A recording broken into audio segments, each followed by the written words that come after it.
Fans, welcome back to Hot Takes and Heaters. This is your MLB centric podcast, partnering with FutureSox. He's Danny Miller. I am Nick Murawski. Our Chicago White Sox 4-8 in Cactus League play. A lot's gone on since the last time we've talked. Some starters are actually starting games. We've got Oscar Colas playing in a different position. Pedro Grifol continues to talking about lineup construction and a few surprises, as well as, who's coming off the bench, who's going to be those utility. Miller, good to talk White Sox baseball with you, sir. Uh, you know, it's a pleasure to be here as usual with you, Mr. Nick. Before we get the show rolling, I just wanted to ask if we could have a moment of silence for Mr. Lucas Giolito's elbow. Oh, tough times for him, huh, man? It's too bad. I heard all the conversations, and I kind of might have been in some of the camps of, hey, why don't we take a flyer on Giolito? Try to maybe bring him back this off season. I completely understood what happened at the trade deadline. I was having conversations with people uh, fairly regularly, actually, that would get at me on Locked On and say, why would you want to move Giolito? It looks like you might have found something here. And it's not that I wanted to move off of Giolito. It's just that's the way the White Sox operate. They do not retain starting pitching. We're in a situation where we had to be sellers, and there are teams that obviously could have used his services. Now he did not do well for himself after the trade deadline, and but I was happy that he found a team. He's going to start fresh. It's a shame it didn't work out with the White Sox, but yeah, it's really unfortunate. I mean, I don't know how else to say it. And we were talking before we got going here with Ian, and Ian made a great point of it's how how he returns. I mean, that's questionable right now in terms of just playing baseball again. Yeah. Uh, you got to kind of wonder about a guy who's it's been his second surgery on that UCL now, and like you, I was kind of on the bandwagon a little bit of who are we going to get to fill this starting rotation this season, right?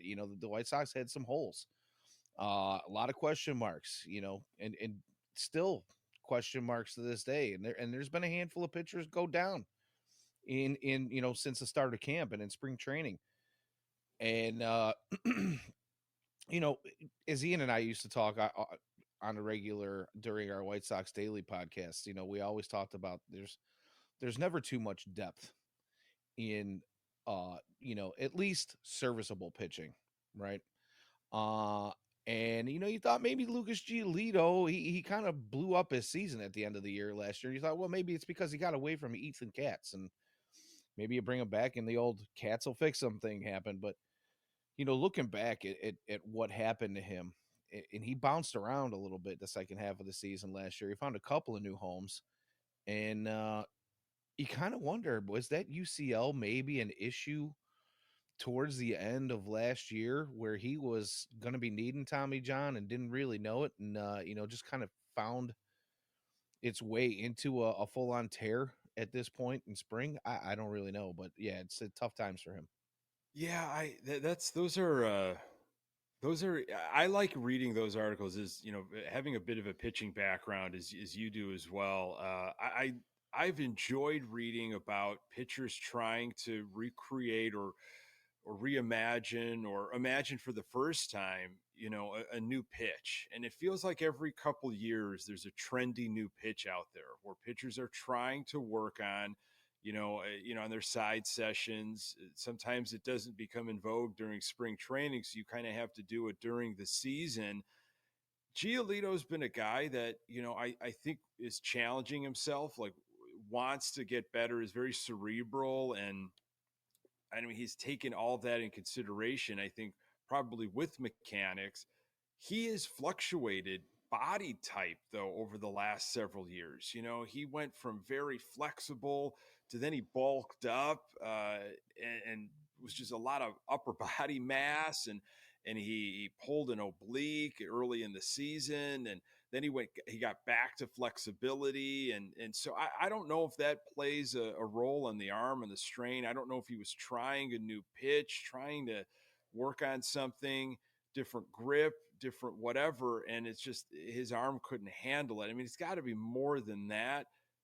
At the end of the day, sometimes, Danny, it's just like your body just doesn't let you do what you want it to do. We've seen that with so many athletes across the board in terms of sports. Like you just can't do it. Yeah. A lot of folks will say, "Well, thank God that they did trade him when they did, right?" And at least we got something back for him now that he's likely to miss the 2024 season. Uh, you know, the reports are out there. Nothing's been solidified yet, but we all know what's coming at this point. Uh, you know, I, I I really enjoyed his time here on the South Side. I don't have any ill will or bad feelings towards the guy. I hope he heals and I hope he does get back to pitching. But here we are.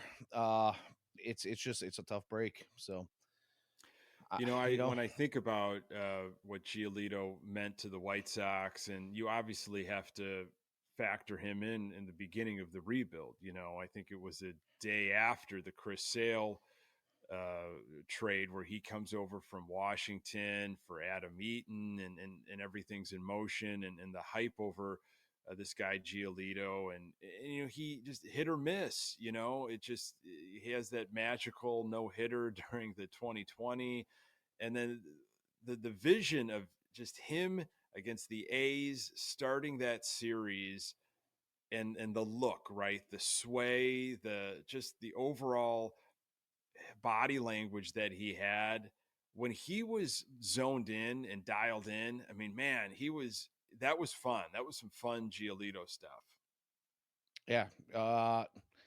You kind of hope that we're going to get the same kind of energy out of at least one of these guys on this team this season.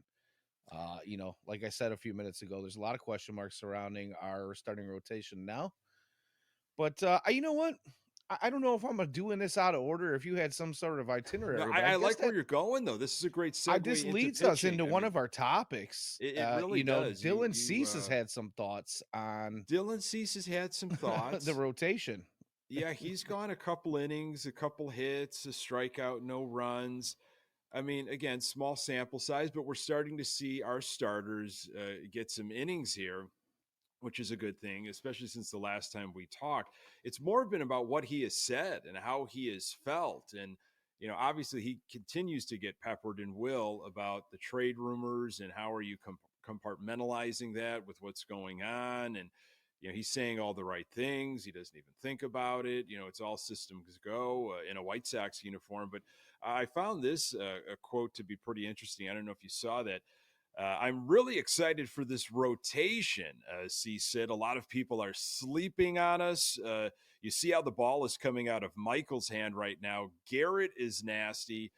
Fetty is super nasty. He locates well. This team has a ton of potential. We're being slept on for sure. So there's a couple things going on in that quote. It's obviously the team, which everybody is sleeping on, the Chicago White Sox, and there'll be more projections that'll continue to come out leading up, of course, to opening day. And I haven't seen anything yet. Maybe you have, Danny, that has gotten the Sox out of the cellar of the AL Central. Everything has us right down at the bottom, you know, 64, 65 wins, depending on what site you look at, where your projections are coming from.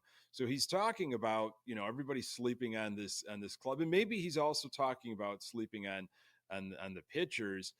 But he went on and he started talking about some of these guys, but there was no mention of like a fifth. I'm still trying to figure out that, and maybe we can chop it up in a little bit. But what were your reactions to Cease's comments there? My initial reaction was, of course, everybody's sleeping on this team because you were a 61 win team last season. And, some folks will say it was addition by subtraction, but you've lost some of your key players that were part of that rebuild that we've been talking about, and you've only filled in spots with guys who had statistically their worst seasons over the last year or two. So yeah, I mean, if you're gonna do the quick, you know, just quick glance over this team on paper, of course people are sleeping on this White Sox. Do you expect them to get better? You and I might.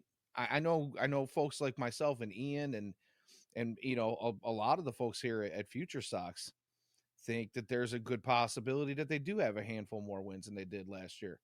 But to say that, maybe folks are sleeping on them a little bit, I don't know that we live in that section of the multiverse, in that one thread of the multiverse where maybe this team gets all those what ifs that we've talked about in past episodes together, because honestly, there's a stack of what ifs. You know, what if Yeah. everybody stays healthy? What if Aloy has that 40 plus home run season? What if Luis Robert takes another step after a really great year last year? What if Andrew Vaughn becomes the guy that they drafted in the first round to be, the best professional hitter out of his draft class? What if Yohan Moncada finally becomes the super stud that everybody's expected him to be? And what if Andrew Benintendi all of a sudden finds the power that they were hoping to get out of him? I mean, there's a lot of what ifs there. What if this kind of piecemeal pitching staff that we've got going on here that sure has a lot of potential? What if those guys finally do what they're supposed to do? The Flexens and the Ceases and the Kopechs and all these guys that, right, like in the in the chat we see Clutch Hatricks saying, what if I date a supermodel? I mean, there's a lot of what ifs there. And sure, if we lived in that thread of the multiverse where all those what ifs come together and everything finds a way, sure, I could see this team being 500 or maybe even better. I don't know, but it's a lot of what ifs. And Yeah, we play this game. We have for the last several off seasons, and we're not the only team playing this game. They're every team within the AL Central, the AL, all across MLB is saying, "What if XYZ stays healthy? What if we have a better run diff? What if our bullpen is a little bit more sturdy?" Like, again, the teams didn't take their foot off the gas around the league and say, let's see if the Sox can get all their ifs in order. Then maybe we'll start trying. No one's waiting for us, So, like you had said, it's a stack of ifs, and so when you've got that, I as a fan think about, well, what are more of my guarantees? Of course there's no guarantees, but which are the ones that you just feel like what you're going to get? And I feel like Cease is the only one in the starting rotation where I think I'm comfortable enough where I'm going to get a full body of work at least. I'm gonna get 30 starts if he remains in a White Sox uniform, which obviously that's a huge question mark. Some might say it's a huge question mark if he even starts the season in a White Sox uniform. But let's assume, taking this quote, since he's the one that offered it up, I kind of know now what I'm going to get from Cease. Here we go. Danny's got the heater ready to go. Again, still trying to figure out what makes Danny tick. But I think just in general, when we get frustrated about any department within the White Sox, of course, the heater gets fired up. So, he Cease went on and said, "This is the best I've been in spring training in I don't know how long," and that's wonderful. That's great. You're feeling good. You're not the only one within the White Sox nor around all of baseball. He's in the small sample size. He looks pretty comfortable, but we've got a long way to go here in spring, and then obviously April, May hasn't really been kind to the White Sox over the last few years, and we can get it's into that a cold. little bit too. But I don't know. Like, hey, Kopech, he had his shaky first, which is the name of the game for Michael Kopech, which is again why I question. I can't think of him out of the bullpen. Put him in the bullpen. I can't He's think a of him. closer. I get it. He That's tends to have a short life, right? And he's got some electric stuff, but you don't have a buffer. You don't have a cushion because he No. said after his start this past week, of course there was some anxieties and everything. It was his first start of the spring, and butterflies and what have you. So the ball was jumping, the plate was jumping, but that's kind of been the case with Kopech in that first inning. And then he settled down, and he got some things over, and he had some nasty stuff at times. You don't have that luxury coming out of the bullpen unless you're always going to get a clean inning. Nobody Right. on, here's a great situation for you. That's not the case. You can't And have somebody like that. even as a closer, you're coming in with a clean inning in most cases, right? Unless you're going, the 4 or 5 out save. But in most cases, you're coming in with a clean inning in the ninth.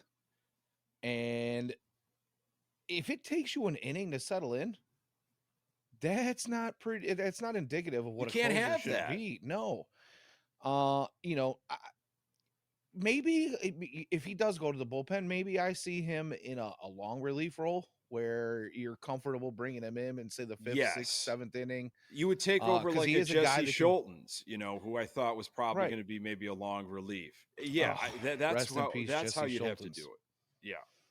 Yeah. So That's the thing though. With Michael, he's obviously a guy who can give you multiple innings, right? He's been groomed as a starter. He's been stretched out.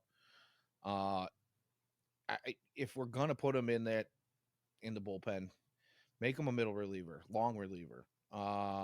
Make him a starter if you want, but again, if he's gonna come out shaky, he's gonna have to be, eh, you're not gonna make him an opener. You're not gonna do the first inning, you know, 1, 2, 3, get out of the inning and then bring somebody first else in. inning It is just his doesn't. worst inning. Right, You can't. exactly. That would be So a cruel and unusual punishment for the guy, unless he can figure it out in spring. But if you take him out of the rotation, then who are you putting in the rotation that the rest of the league is sleeping on? Going back to Cease's comment, like I think everybody's doing the appropriate amount of sleeping and attention based on all the projections and what we see with this team. Like, am I missing something here? It's not like we've got beyond Cease a proven 2-3. You got a three-headed monster at the top, and then maybe 4 or 5 are still they still need to prove something, but they feel like they're pretty reliable. We've got a few guys in this rotation, and then a big, I think, question mark in 5. Pedro Grifol even said this past week, like nothing is settled yet in the rotation. So I think Kopech stays, in the rotation as of right now. So you've got Cease, Kopech. Now, Garrett Crochet, okay, we talked about his Dodgers outing last episode. We were able to talk about the Shohei Ohtani stuff and how good he looked and what kind of confidence builder that was going to be. Well, he got into some action this past weekend against the Angels, came in relief.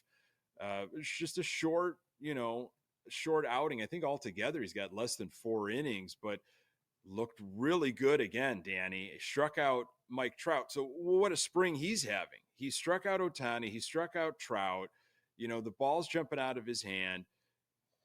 We talked about this several weeks ago. Can he really be a starter? Are they really going to put Garrett Crochet in the starting rotation after giving him nothing, in the minors as a tune-up? And I thought if they're having that open conversation in the media, if they're floating that, they've already vetted this situation and they've already figured out that he's done the prep work. It's just a matter of how he looks like, in the spring. So far, so good in my mind. no, yeah, and here's the thing. Everybody's been trying to prognosticate that if he does come out and enter the rotation, how many innings he's going to give you. Some folks are saying 75, 80. Some others are saying 100, 125. No, nobody really knows. We can try to prognosticate all we want, but the reality is we've talked about this quite a bit over the last few episodes of Hot Takes and Heaters. Is maybe the White Sox come out hot early in the season, right? They've got that mentality of a group of guys who have something to prove, whether it's individually or as a team. We've got a handful of guys that have been brought in on 1-year contracts that need to prove it if they want to stay in the game of baseball and get signed again next year. And you kind of hope that maybe you get some entertaining baseball. And if Garrett Crochet is in the starting rotation early in the season, if he hits that dead arm period after, say we kind of start to tail off again after all that shine and glitz and glamour kind of wear off, maybe it's not such a bad thing. And maybe you get him stretched out a little bit to be part of a rotation that's, on a better team in the coming years. Because, let's be honest, he has missed some time, but he's still young. We obviously see the gas is back.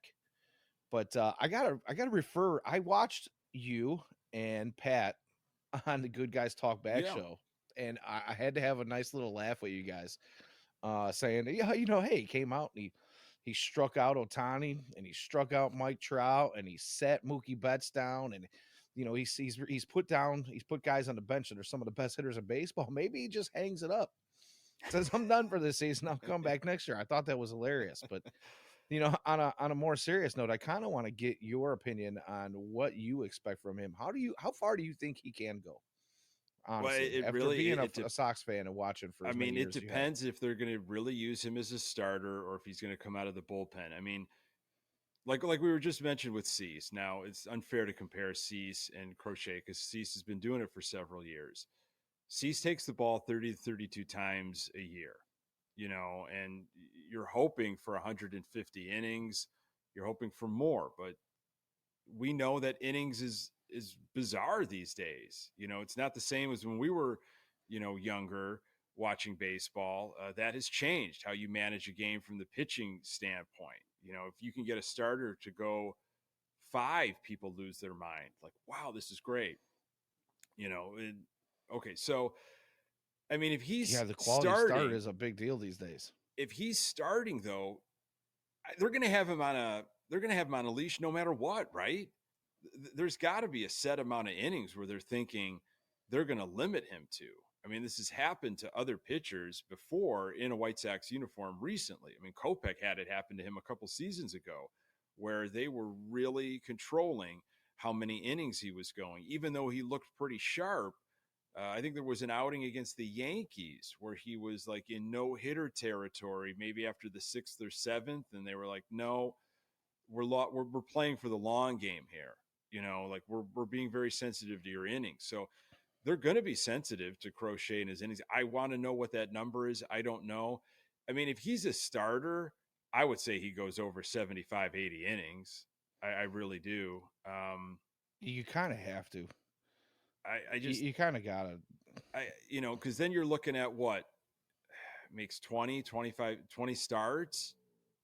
I mean, 25 starts, with some of their days off, they might be able to reconfigure the rotation where he might get an extra breather, perhaps. But, I also think back to Carlos Rodon a couple of years ago where he and the pitching staff, but he was carrying this White Sox team, and he was in uncharted territory because of the injuries and everything. I mean, it got to the point where he every inning he pitched was a new milestone, and he just ran out of gas.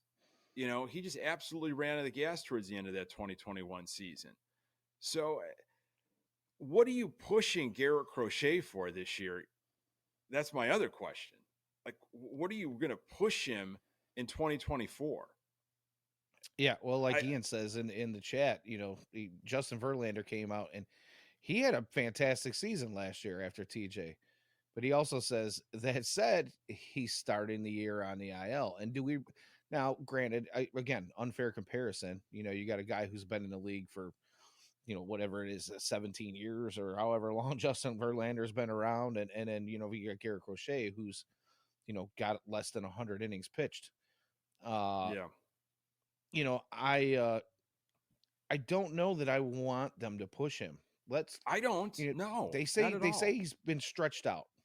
Well, that's fine, but let's not stretch him to the limit again.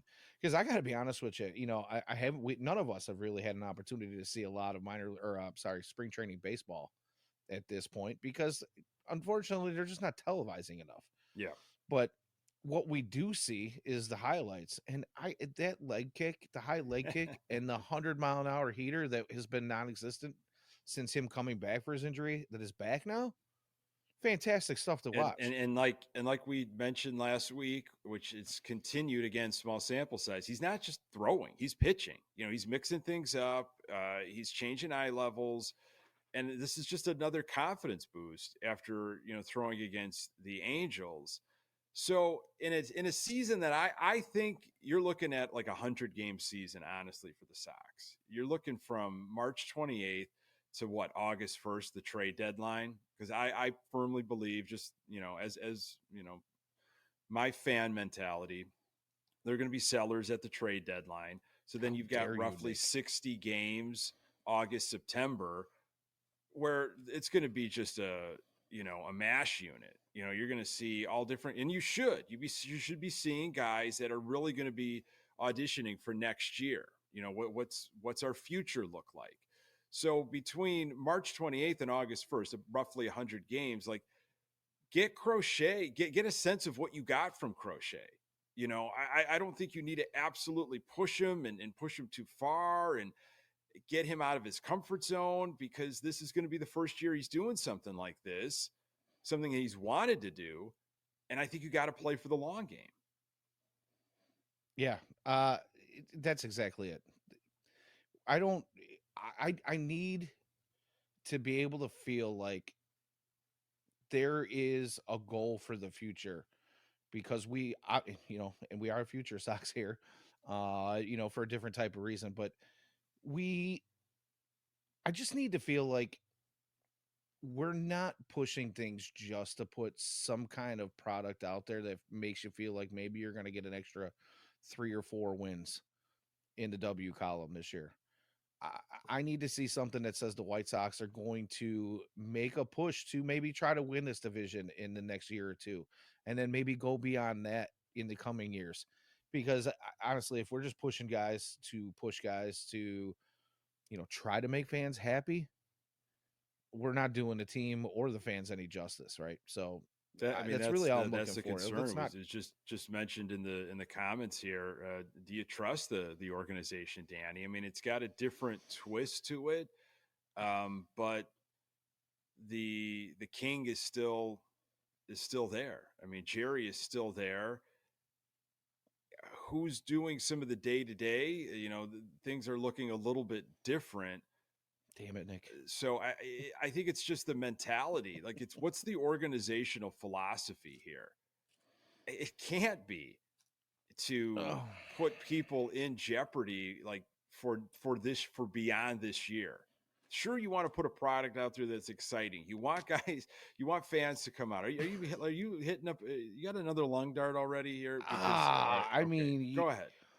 I'm not no, judging at all. please I'm just trying continue. to. You Okay, mentioned Jerry being at the, I'm sorry. Okay, another the head of trigger. the dragon is Uh, still so, but there. So so, well, what's the play here? Like, what's the mentality? I think we all know it if you've been paying attention to this team and following this organization.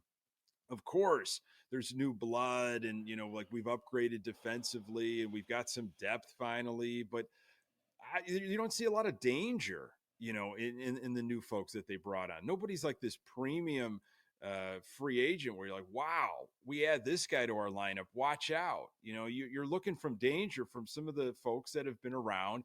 You're looking for a different brand of baseball. If they can unify, if they buy into whatever new Kool-Aid Griffol's pushing out there, and it works and it sticks, maybe you're seeing a better brand of baseball. And to Steve Stone's point, in the first game of spring training, where he said, I think you might see 10 games better with this team.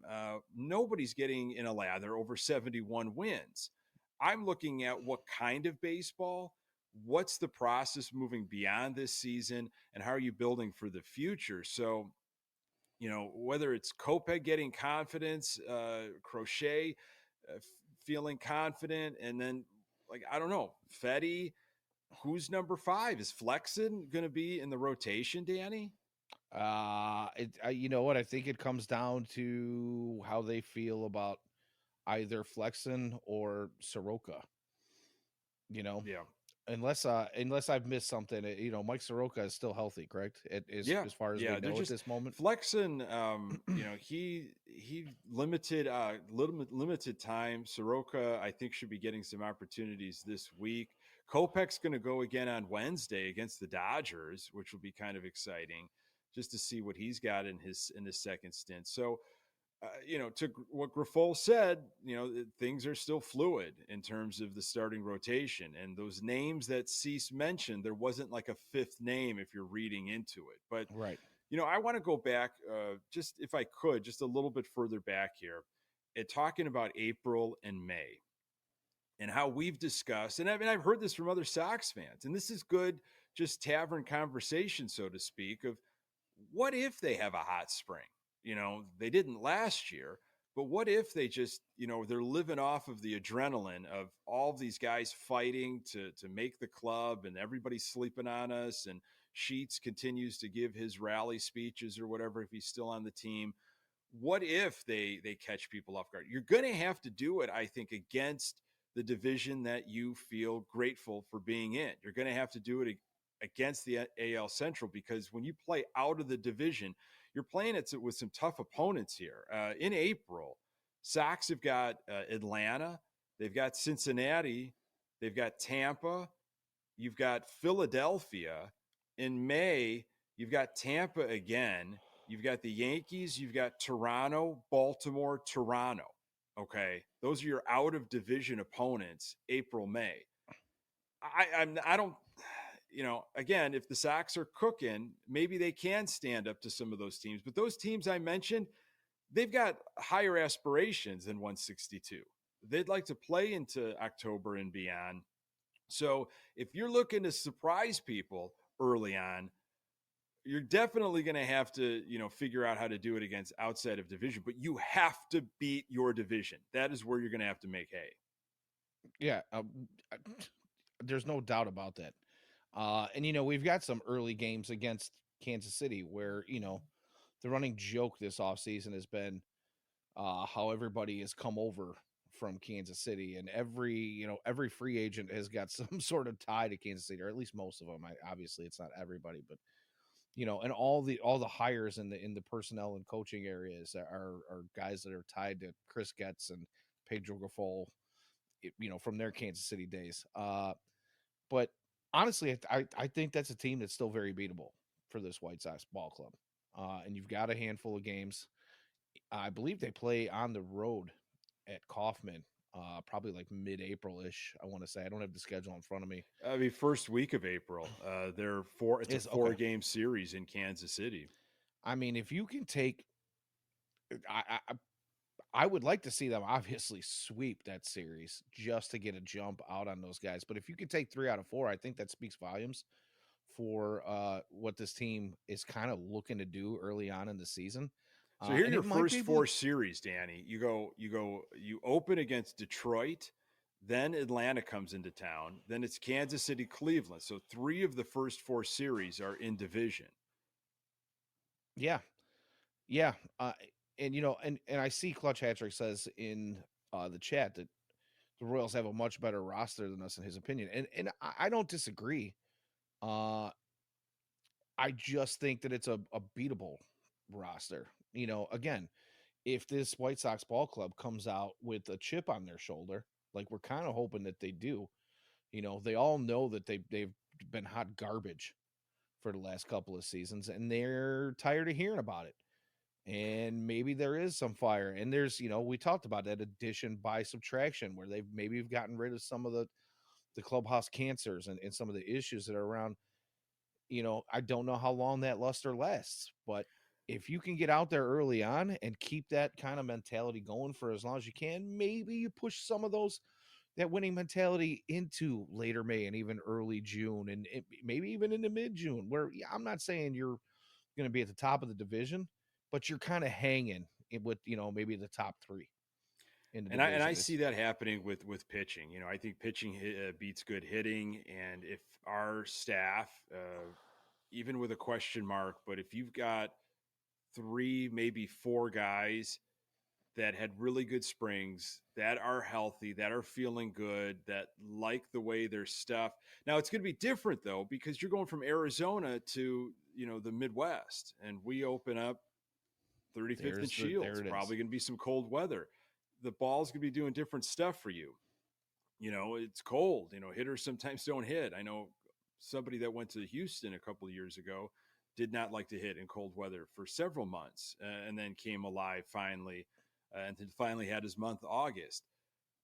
You're going to have to survive, I think, on pitching, limiting opposition's offense.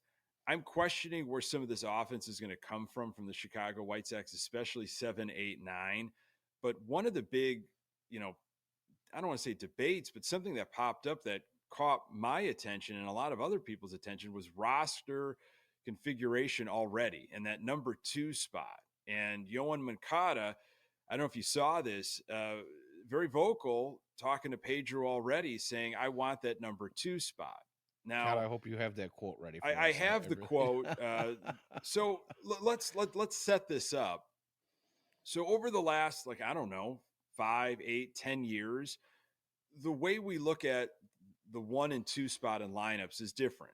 Not necessarily for the Chicago White Sox, but around the rest of Major League Baseball. You're putting your Correct. top hitters at 1 and 2, getting them the most amount of at bats. And you're looking at Acuna Jr., Mookie Betts, Yelich, Schwarber, Springer, Rushman. Those are your tops of the lineups throughout baseball last year. Can't think Mike Trout's even been hitting 2 for a couple of seasons So now. so hitting 2, you've got Freddie Freeman, Mike Trout, Aaron Judge, which I think is going to be different this year. Juan Soto will hit 2.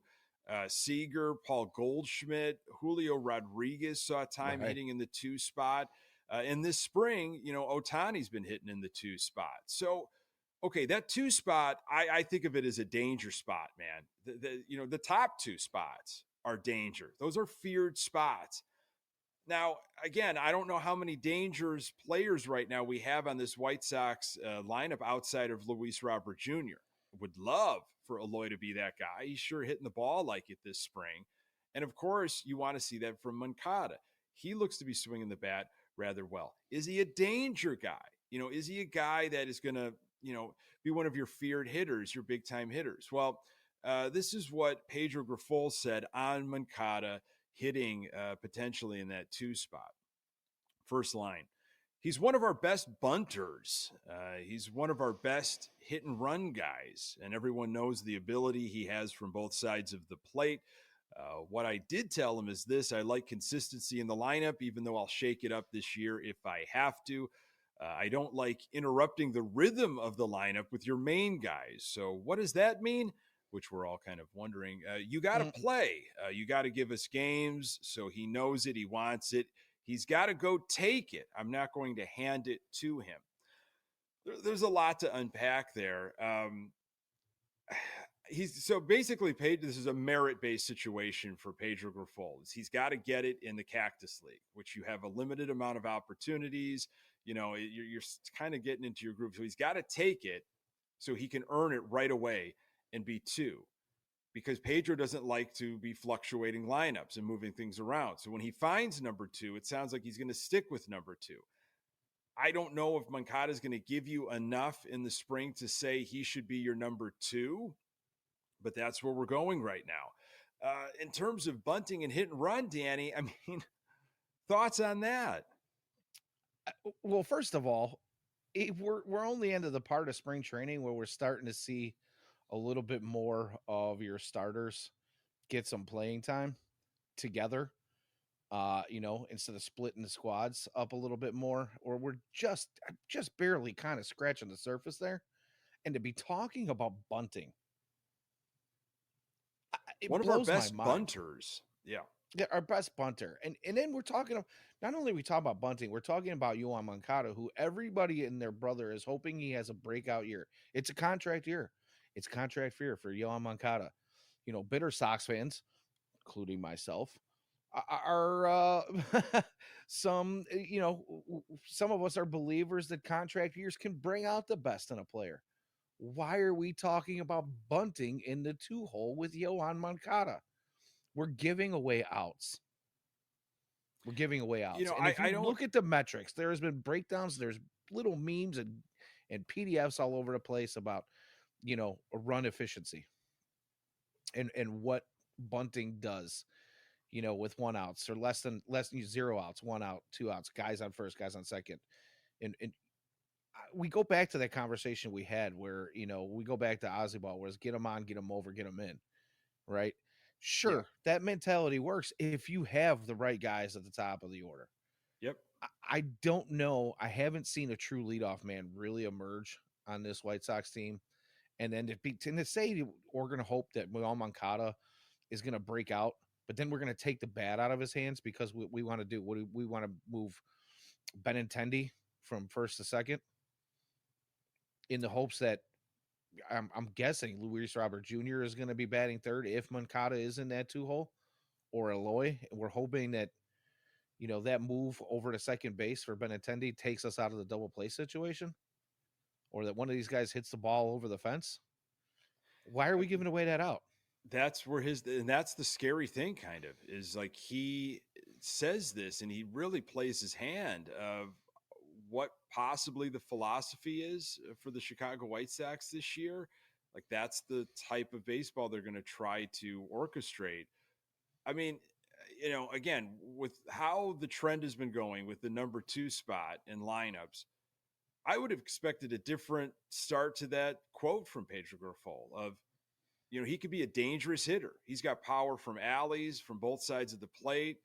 He could have is a said tough. that. What's that? He could have said those He things. could have said that, and that would have like given me a little bit of sense of, okay, Pedro's got it. He understands. But he went with, he's one of our best bunters. Is the first line out of his mouth. So, that just brings me a laugh. I would put Luis Robert Jr. in the 2 spot. You could even make an argument that he could be your leadoff hitter. Well, as long as you absolutely could, but as long as he's hitting better than he has been so far in spring, which I expect will be early. the case. I really think Luis Robert Jr. At least I hope, and there's that word again, that he has a return year. It's very difficult to do. It's difficult to do as a pitcher. We've seen it.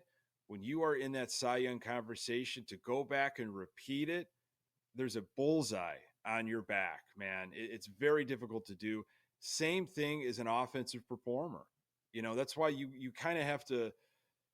You're just in awe of some of these guys that do it year after year, when they, every pitcher knows what they're trying to do, and that hitter knows exactly, like, they know where my weak spots are. They're trying to exploit it. And you are the better person in that battle. Not only just you're getting the best of them, but you're doing it at a high level, like, with the numbers that you put up. So they're going to be out for Luis Robert Jr. They're going to try to exploit those weaknesses. They're going to try to make him chase and become undisciplined and play a different type of game than he wants to play.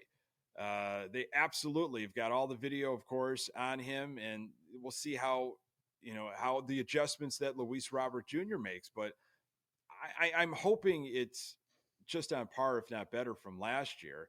And then with the way Eloy's hitting right now, again, it's early, but maybe it is a health thing. Maybe something has finally clicked. Maybe all of the people saying, like, watch out for Eloy Jimenez, watch out for this guy when he came over in the Quintana deal, maybe they were all right. It's just he couldn't stay healthy. I don't know.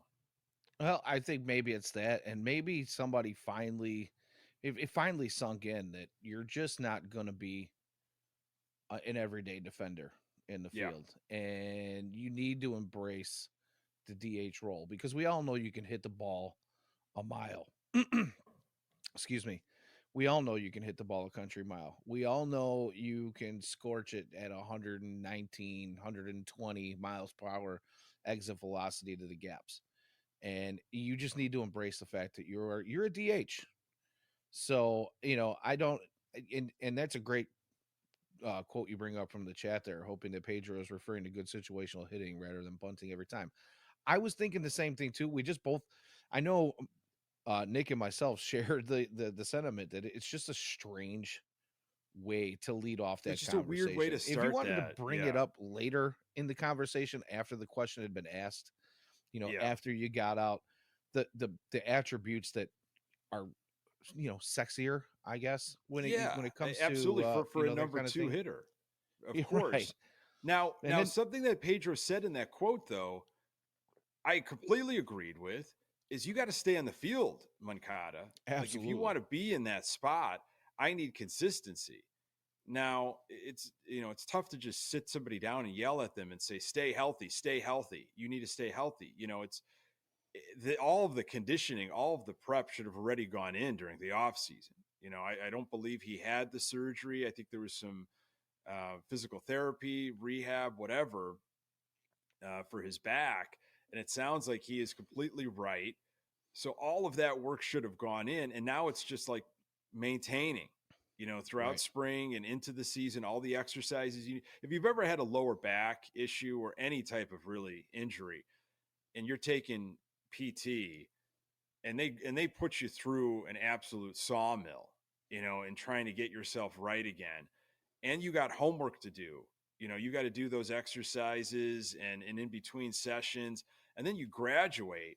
Well, it's like you better still be doing those exercises, where I'm going to see you again, in another month, or when you try to do something and your body's not strong enough. So hopefully he has been putting in all the work that is necessary so he can stay on the field. I think Grifol was right in that. Yeah, again, hate to beat a dead horse, but health is going to be just one of those things that's it's going to really determine whether or not the White Sox eclipse that 70 win total, right? They could easily fall right back to 61 if this team ends up injury prone. It goes back But to what you talked about at the beginning, Danny, the big ifs. And when right, your strongest link is ifs and right, hopes and maybes, well, all you need is just a couple cards to tumble and the whole thing comes down. It's smoke and mirrors. When you're right, not absolutely. built on reliability, when you're not built on consistency, and again, anything can happen at any time. We've seen fluke injuries, but when you play, I guess the construction, the roster construction, the free agency game, with going after, I don't want to say sure things, but you're going after good bets. These are this person has a track record. They're at a point in their career for a reason. They're coveted for a reason. Because they can do it day in and day out, and they've been able to stay healthy. When you look at fringy guys that are trying to vie for their lives, when they did it in different leagues and they're trying to capture something in MLB, when they were hurt last year, and look, I'm all for it, man. People chasing the dream, and it's tough to give up. But when you have that type of roster of like, well, you never know, you usually do know. Right, right. Yeah. I don't even want to get into it again. I mean, I think I we've pretty don't, much it's just we've said it, and I don't want to, like I said, I don't want to beat that horse. There's the what ifs. I'm done. I I'm done. said I'm going this to leave to, it I right think there. I think I said it to Pat, and I've said it to other, Sox fans in my life, friends and family. I don't know what, people are going to put up number wise from a pitching standpoint, from an offensive standpoint.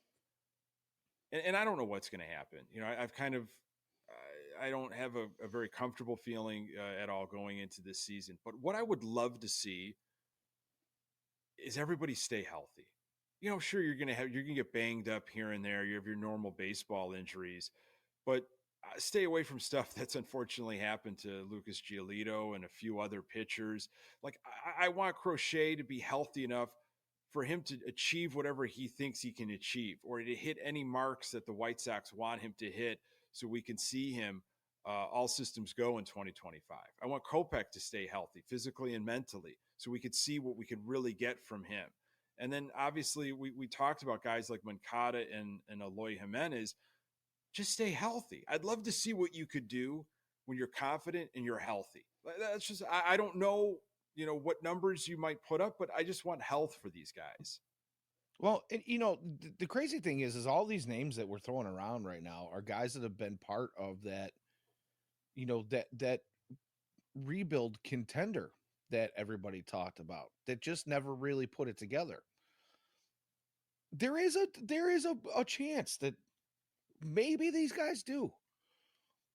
I call me a jaded fan because we've had that smoke and mirrors blown at us over and over and over again for so many years, and they tried to sell us this team that was a contender only to get two playoff series with a single win in each one of those series in back-to-back years. And that was the big thing, was like, oh, first time the Sox have gone to the playoffs in back-to-back seasons ever. We were Yeah. like, oh, yay, great. They look like crap in both of those series. They managed to scrape together one win in both of those series, both years. I mean, But a you lot of gotta, this core that you're talking about is those same guys. yeah, Maybe if those guys put it together, I'm not talking about going to the playoffs. Let's just be very clear about that. But if those guys put it together, maybe if a couple of these pitchers kind of, find a rhythm, maybe we see some decent baseball for longer than we've been projecting here at Future Sox and on Hot Takes and Heaters. You know, yeah, yeah. No, there's I a get, handful of new guys out there that show me some promise right now too, and I'm sure we'll get into that in a minute here. But yeah, yeah. please continue your Ian thought. mentions Nicky Lopez.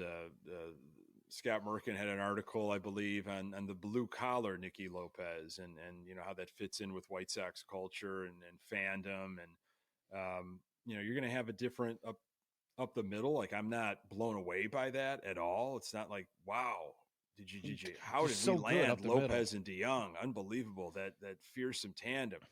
But I don't know. Maybe there's some chemistry there, and they can actually play solid up the middle, and that gives you a little bit better, a defensive something behind a pitcher that they're feeling that they can go ahead and do their best job, knowing that it's going to be defended. But those names, again, like, they shouldn't scare anybody.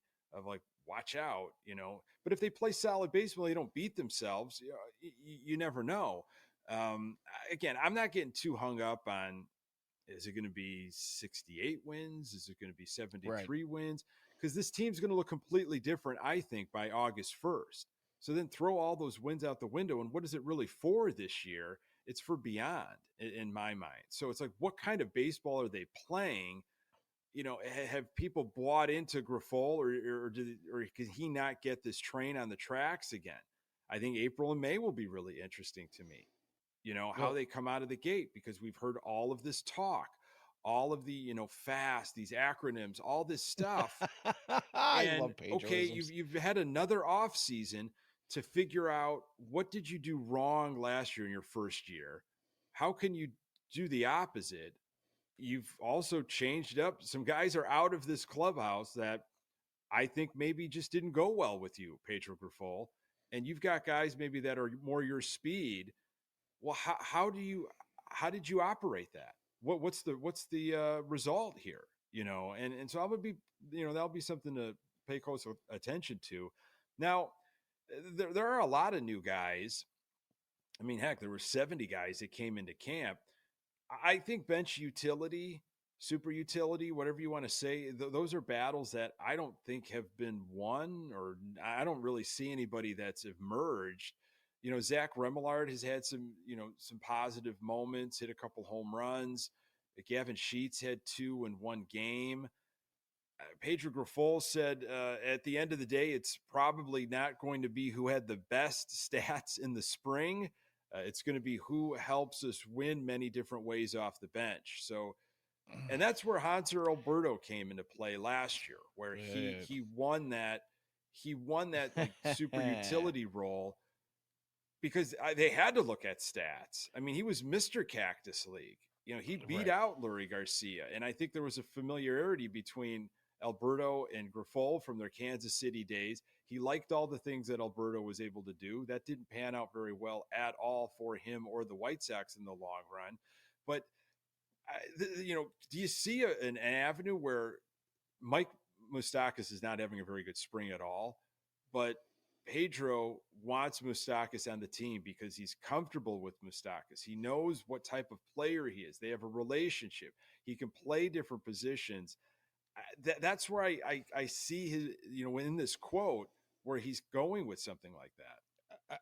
To be honest with you, that's exactly what I think he was trying to tell us. I think he was trying to let everybody know that Mike Moustakas is going to be on this team when he makes a quote like, it doesn't matter who has the best stats.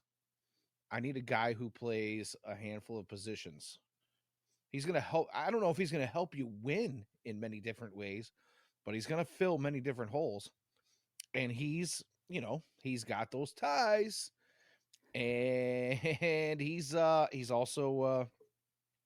just been known as a good clubhouse guy, right? Just solid. Which is important. I think and that's going to have to be very important for this team. Look, I know I've been poo-pooing on the whole use of the word culture a lot, but there's reason to believe that there really was some bad culture. Yeah. Over the last couple of years. We've heard whispers around around the team.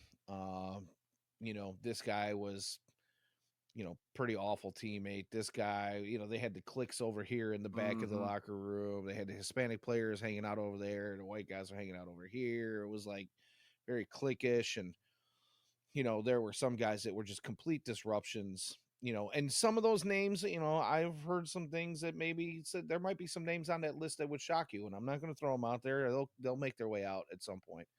And I'll leave that, to another time. But no, I've heard some of that as well. And, and I've also heard, Danny, like a lack of respect for Pedro Grifol. There's just guys that just did not want to listen. They weren't interested in buying into what he was selling because of his track record, lack thereof, which is no surprise.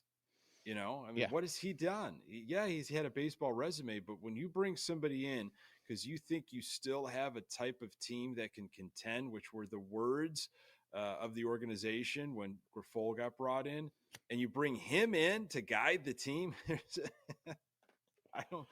that's all I need to see. And then you retain him without even doing like a true investigation.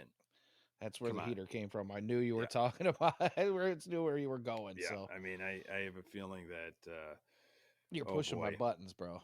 Yeah. And I hope it's not a running theme all season long, but Merck, it's an early article, but he, beat writer Scott Merkin, started penciling in, and then there's a lot of, I think there's some obvious ones, Maldonado, Stassi, DeYoung, Lopez, of course. I think Dominic Fletcher will be right field. Merck mentioned it, but it made sense when he was brought over. I just think that is what's going to happen in the corner outfield. But for bench utility, Merkin had Kevin Pillar, Danny Mendick, and Mike Moustakas. So it doesn't shock me. It doesn't shock me, but again, if you're going to use Pedro Grifol's quote, and it's early, they can't be looking at stats because nobody has very good stats right now at all. It's what they can bring to the table. Can you be a defensive replacement for multiple spots? What are you bringing in the type of baseball we want to play? And I think, do I have a relationship with you? Do I know what kind of clubhouse guy you are? Grifol mentioned specifically the type of clubhouse guy Hanser Alberto was. And I think Grifol was out of his element last year. And he was intimidated about the type of players that he was going to be engaging with. And I think he needed to surround himself with guys that he's familiar with, which we all do. If we had an opportunity to go to a new job and we had hiring chances, well, you're going to try to bring in friends that you can work well with, that like you've got some sort of insular thing. And, Hanser Alberto just, he didn't have it. And that was that. So I think that's where the Mike Moustakas argument has some legs. Yeah. Here's the thing, it was I'm pretty sure it was Ian that brought it up way earlier in the chat about one of the quotes being out there. And, you just kind of touched on it with guys that, oh my God, I just lost my train of thought completely. I apologize. Wow, it's just gone. I'm sorry, just It's it's something that clubhouse culture, identity, chemistry, philosophy, all of these things have been discussed. Things that are indefinable, things that are very difficult to achieve.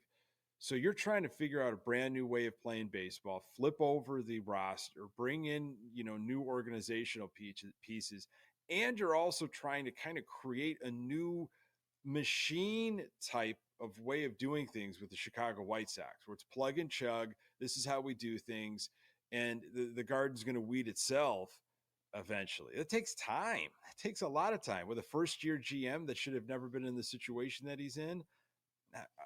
There's a lot. There's a lot. It's a process. It's a big process. yeah. So when you And I, watch, when I'm going into this, the rest of spring training and into the season is just what are they trying to achieve? What type of identity? What type of White Sox baseball are they trying to create that I think will bear fruit well beyond 2024? that's a really great question because you know a lot of these contracts next year are expiring, right? Uh, all these guys that they brought in, it's especially those guys that weren't part of this team the last couple of years that are supposed to be culture guys, defensive specialists that maybe aren't wizards with the bat. Uh, a lot of those guys are going to be gone. So, are we supposed to be led to believe that our general manager is going to have the handcuffs pulled off him next year and he's going to be able to go out and spend some money? There's going to be some money coming off the books next year. Are we supposed to think that this culture change is being led to motivate these guys that have been part of the core for a while to bring them up to where we hope they would be, and then maybe they get contract extensions or re-signed. I don't know. It's difficult to put your finger on what exactly it is they're going for. We know what they're going for the 2024 season. It's been beat down our throats that they want to become better defensively and help their pitching staff out. But beyond that, I don't really know where any of this is going. Yeah. We do have a couple of better free agent classes coming up. Excuse me.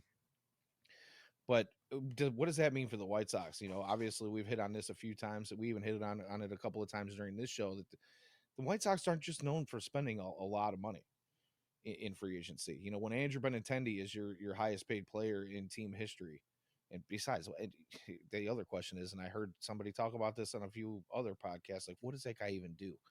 What did he do to deserve that biggest contract in team history? But anywho, uh, it leaves a lot of questions for the future. Hopefully, some of what they're trying to kind of beat down our throats this year with a change in mentality for the team. I don't even want to call it culture anymore. Just being ready to perform on a daily basis and going out there and keeping your head in the game and not getting so frustrated and lackadaisical that you are just going through the motions. Maybe some of that carries on into the future. Maybe Yeah. you've got a good personnel and coaching staff in place, guys that are even working at the lower levels that are going to stay there, that are kind of proving their way through the younger guys that are coming up. And maybe that's where the future of the team lies because, we're not going to sign those big free agents. At least it doesn't seem like that unless something shifts sometime over the next year or two. You're not going to see Jerry dole out $300 million contracts. I just don't see that happening. So we're probably going to rely more on our youngsters, our kids coming up through the system. You got to rely on Mike Shirley doing his best to be a talent evaluator and bring these guys along and hope that we have some homegrown talent that we can actually enjoy watching over the next couple of years. That's exactly what they're banking on.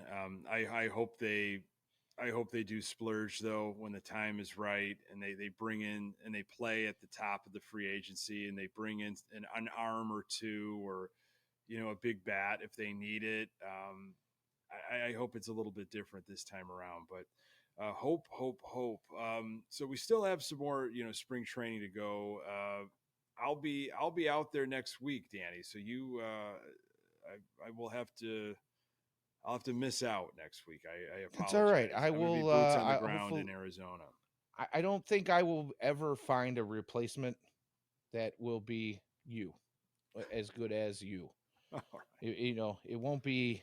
It won't be the prowess of Nick Murawski, but maybe I can talk Ian and sit in one with me again. Or, You might. we have a You handful know of him. guys in the Future Sox roster that hasn't made their way onto a show yet in the Yeah. 2024 calendar year. And maybe we'll work something out. But I am gonna miss you. I will be looking forward to seeing some Arizona video from you. And Yeah, I'm maybe gonna we try to can get you have a lot of accessibility, and I'll be try to get as much as I can from Tim Hill and some of the other Cactus League stars of tomorrow for our beloved Southsiders.